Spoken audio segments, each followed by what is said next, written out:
Hello ladies and gentlemen of District 31, this is Daniel DiNardo again, and I'm making a series of YouTube presentations so that you can hear me explain various positions that I have on very critical issues that face all of Alaskans. This discussion is going to focus on my experiences with the Alaska Student Loan Program. At one time back in 1995 to 1997, I was the internal auditor for the Alaska Post-Secondary Education Commission and for the Alaska Student Loan Corporation. They're related in that the corporation issues bonds in interstate commerce to generate the funds that are in turn loaned out by the Post-Secondary Education Commission. I was hired because the commission had a negative net worth of over $62 million. They needed an outside auditor to come in and find out, tell them why were they losing money, what were the management problems, and how did they solve the problem.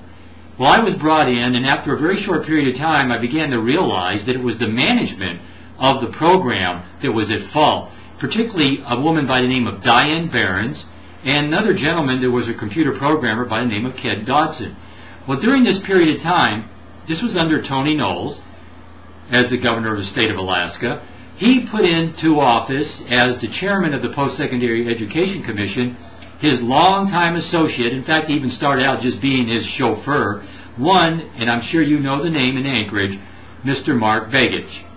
Well, what I discovered was that Mr. Begich and Mr. Knowles were participating in a program where they rigged the state computer system to intentionally overcharge 27,000 student borrowers more interest on their promissory notes than what they were owed under that contract. What I did is, as I developed this information, I fed it to Mr. Begich because he was on the city council at the time. I fed him this information as a whistleblower, and I would drop it off at his offices down at City Hall. Well, after I continued my investigation, it became known to me that he was definitely involved with it. And then one day, they came into my office, not Mr. Begich, but Mr. Ken Dodson, the computer program manager, and told me to pack up all of my personal property, to go home, that I was still on the payroll, but just don't come back to work. And it was approximately over 3 months later that I finally received my letter of termination. This needs a full investigation by an outside investigator, and it needs prosecution by an outside the state prosecutor. What I found out when I developed this information of over 300 documents and filed a federal lawsuit against them for terminating my employment with the state, and I also filed a state case, both of these cases, there was interference through the judiciary and there was an interference through the Attorney General for the state of Alaska to kill the case.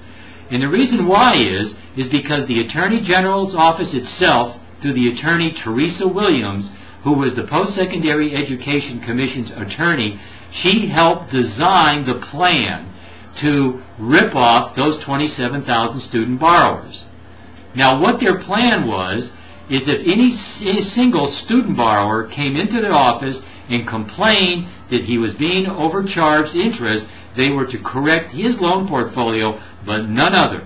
And I have a certified copy of a transcript of one of their secret executive meetings verifying that information. At the time that this information was generated, under my discovery as the internal auditor, the overcharges were approximating about $8.5 million. Those overcharges have never stopped, and that was from 1995. Those overcharges now exceed $50 million. The 27,000 student borrowers have overpaid that amount. Now, the common law has a solution for that problem. They declare all of those debts basically unlawful. Those loans are written off, and then the bonds are insured by insurance corporations. They have to pay off on them. And if anybody wants, and if those bond corporations want retribution, then they have to go after Ms. Diane Behrens, because she, along with Ken Dodson, Tony Knowles, and also Fran Ulmer knew all about it, and she didn't do anything to stop it. But Mr. Begich, included here, has to be charged for major felony crimes. This is the largest financial fraud of any student loan program anywhere in the United States. And it is the largest well, actually the second largest financial fraud in state history. The first financial fraud of the largest proportions is the Alpetco project under Jay Hammond that cost the state billions of dollars. And I will be having a separate YouTube presentation and discussion on that fraud, because that fraud is mirrored by the present legislation that was passed on the gas line that's going through Canada. That is a fraud of equal proportions, and I can prove it.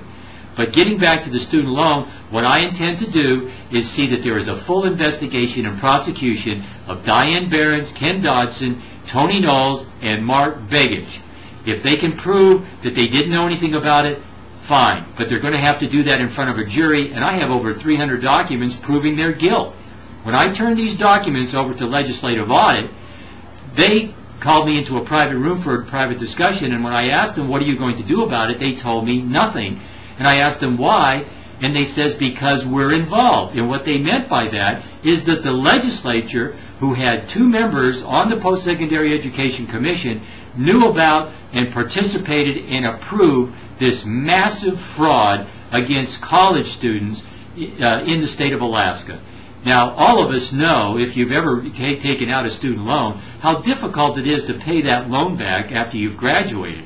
It's very difficult, and it's a long-going and ongoing process, and it can affect your credit rating.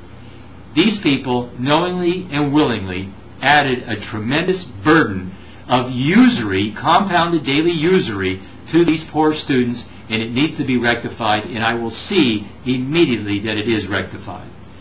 I'm going to end this discussion in preparation for another presentation on other issues of importance that affect all of us out of District 31. Thank you very much for listening.